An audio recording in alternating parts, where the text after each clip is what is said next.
शालिनी जी, गुरुदेव आपके चरणों में कोटि कोटि प्रणाम। महर्षि, आपकी कृपा से पिछले लगभग 3 वर्ष से सत्संग सुन रहे हैं। सत्संग से श्रद्धा विश्वास जागृत होता है, पर जैसे जैसे श्रद्धा विश्वास पुष्ट होने लगता है, विचलित करने वाली परिस्थितियां भी लगातार आ रही हैं।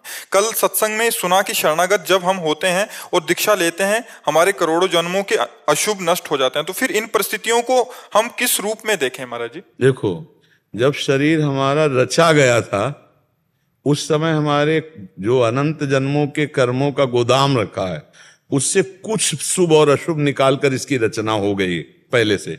शरणागत तो अब हम हो रहे हैं, रचना तो शरीर की पहले से हो गई थी। अब उस रचना में लिखा 40 वर्ष में एक्सीडेंट होगा, आपकी टांग टूटेगी। तो आप भक्ति करो या ना करो, आपकी टांग टूटेगी। 40 वर्ष की घटना में होगा।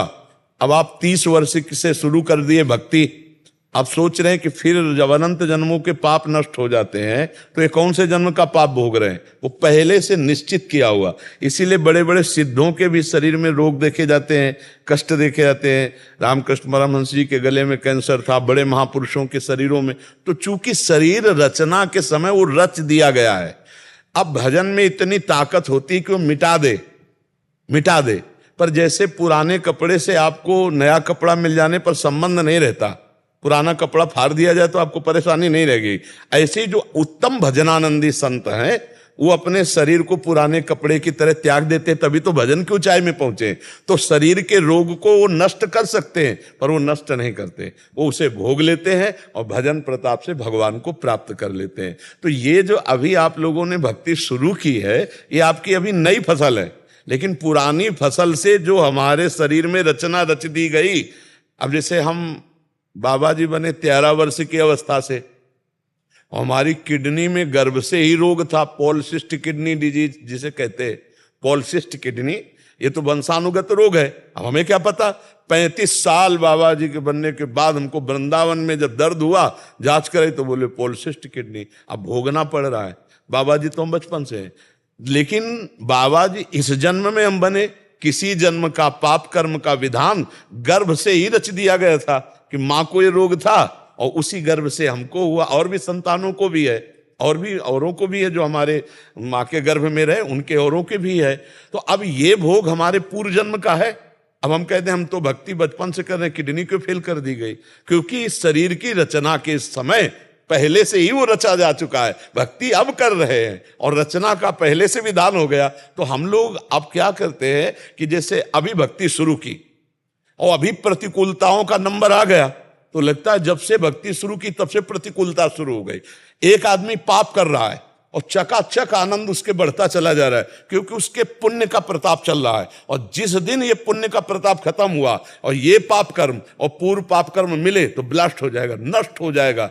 ऐसे ही भक्त का, अब जैसे आप भक्ति शुरू किए हो, आपका पाप कर्म का हिसाब चला, अब आपको कदम कदम पे विपत्ति, तो लग रहा है भक्ति का फल क्या है, लेकिन चुपचाप सह लो। ये नवीन भक्ति का फल और पुराना पुण्य जब लागू होगा और दोनों मिश्रित होंगे, पाप नष्ट हो जाएगा, तो जय जयकार मच जाएगी, आनंद फैल जाएगा, चारों तरफ से अनुकूलता ही अनुकूलता दिखाई देगी। पर हम लोगों को ये ज्ञान ना होने के कारण हम लोग सोचते हैं कि वो पाप कर्म करता है, शराब पीता है, व्यभिचार करता है और बड़े मौज से रह रहा है। अब आप पूछो कि आपको भजन का फल क्या मिला, तो ये भजन का फल मिला कि हर विपरीत स्थिति में भी हम मुस्कुरा रहे हैं और हम हर समय प्रसन्न रहते हैं। भगवान की शरण में ना मृत्यु का भय है, ना किसी बात की चिंता है, ना कोई, तो एकदम एक आनंद। हमारा दिमाग स्वस्थ है, शरीर अस्वस्थ है। आप लोगों का शरीर अस्वस्थ हो या ना हो, लेकिन दिमाग अस्वस्थ रहता है, इसलिए आप परेशान रहते हैं। शरीर भले माना कि स्वस्थ है, लेकिन आप चिंता, शोक, भय, इसीलिए तो अध्यात्म में हमें क्या मिला? हमें प्रसन्नता मिली। तो ये कोई न सोचे कि भक्ति निष्फल जाती है। तो हम ये इसलिए अपनी बात इसलिए सुना देते हैं कि तुम्हें ये विश्वास हो जाए कि भगवान के मार्ग में दुख जो पूर्व से आया है उससे बचने की सामर्थ्य मिलती है। ये भक्ति में नहीं कि हम भक्ति शुरू की तो हमारे अनंत जन्मों के जब पाप नष्ट हो गए, तो किस पाप का? जिस पाप से निकालकर हमारे शरीर की रचना हुई है वो तो पहले हो गई ना। शरणागति तो हम अब हो रहे हैं, तो अब हमको सामर्थ्य मिलेगी सहने की, भोगने की, लेकिन भोगना पड़ेगा। अवश्य में भोक्तव्यम कृतम कर्म शुभाशुभम। इसलिए प्रसन्न होकर के चलो, ये संघर्ष में जीवन जियो, ऐसा क्यों डरते हो कि मतलब विपत्ति और दुख? अरे नहीं, चीर कर आगे निकलो विपत्तियों से। हम भगवान के अंश हैं, हम किसी भी स्थिति में हारने वाले नहीं। हर मार को सह कर राधा राधा कदम आगे बढ़ाते चले जाओ तो मंजिल हासिल हो। एक बार उस चढ़ाई पर चढ़ गए, खत्म खेल। अब किसी की ताकत नहीं कि किसी भी तरह से गिरा सके, क्योंकि वो ऊंचाई ऐसी होती जैसे भुना हुआ चना, चाहे जितना खाद पानी लगाओ अंकुर नहीं आएगा। ऐसे ही जब चित्त भगवदानंद में, तो फिर संसार के भोगों का आकर्षण थोड़ी हो सकता है। इसलिए बहुत आनंद का विषय, विश्वास मानकर चलो, आगे माला माल हो जाओगे। पर हमारे वचन में इतनी सामर्थ्य नहीं कि मैं उस आनंद को बोल सकूं जो मेरे प्रभु दिए हैं। हाँ, वो मतलब आप ये समझो, हर समय मेरा मन नाचता रहता है। प्रिया प्रीतम के चरणारविंद का आश्रय मिल गया ना, अब न मरने का भय है न कोई गम है, क्योंकि हमें पता है हमारा शरीर छूटते ही हम अपने प्रभु के पास जाएंगे। हमें कोई संशय नहीं है, तो हमारा मन नाचता रहता है, आनंदित रहता है। तो ये भक्ति का बल है। भक्ति का बल ये है। भक्ति का ये बल वर्तमान के भोगों को मिटा देने का नहीं। अगर मिटाने में लगते हो तो भगवत प्राप्ति नहीं होगी। पैसा है, अगर इधर खर्चा कर दिया तो फिर आगे की यात्रा रुक जाएगी। इसीलिए बड़े बड़े संत भोग लेते हैं, मिटाते नहीं, क्योंकि ये तो नष्ट ही होगा, आज नहीं तो कल नष्ट हो जाएगा। भाई जिनकी किडनी नहीं खराब, क्या वो नहीं मरते क्या? जवान आदमी, कुछ मिनट में घटना घटती है, हार्ट दिल फेल हो जाता है, एक्सीडेंट हो जाता है, कोई घटना, तो ये तो मृत्यु लोक है, शरीर तो जाएगा ही। तो ज्ञान का मतलब है शरीर के राग से हटकर भगवान में चित्त जोड़ देना, ना कि शरीर के सुधार में बने रहना। इसलिए भक्ति को धोखा मत समझो, भक्ति को दुख देने वाली मत समझो। भक्ति तो आनंद प्रदान करने वाली, भगवान को अधीन करा लेने वाली। भगवान कहते हैं अहम भक्त पराधीनो अशुतंत्र युद्ध। भगवान भक्त के अधीन हो गए। देखो, जहां अर्जुन के पादुका हैं वहां भगवान बैठे, सारथी बने रथी की। जहां आप सोचो, जिनके चरणों की रखने की चौकी को ब्रह्मा शंकर आदि नमस्कार करते, वो भगवान श्री कृष्ण कहां अपने भक्त के लिए कितना झुक सकते हैं। भगवान अहम भक्त पराधीन हूं, मैं भक्त के अधीन हो जाता हूं। तो भला ऐसी भक्ति प्राप्त करके हम दुखी हो सकते हैं?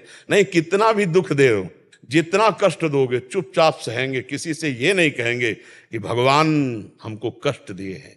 अब आप जैसा चाहो वैसा करो, आप चाहे सुखी रखो या दुखी रखो, हम आपको देखकर आनंदित रहेंगे। जो प्रेम का मार्ग है, अब व्यापार स्वार्थ वो बात अलग है कि हम आपसे प्यार करते हैं आप हमें सुखी करो। नहीं नहीं नहीं, हम आपसे प्यार करते हैं। अगर आप दुख भी देते हो तो मेरे लिए वो प्रसाद रूप होगा। जोई जोई प्यारो करे सोई मोहि भावे, प्यारे जैसा चाहे वैसे मुझे रखो।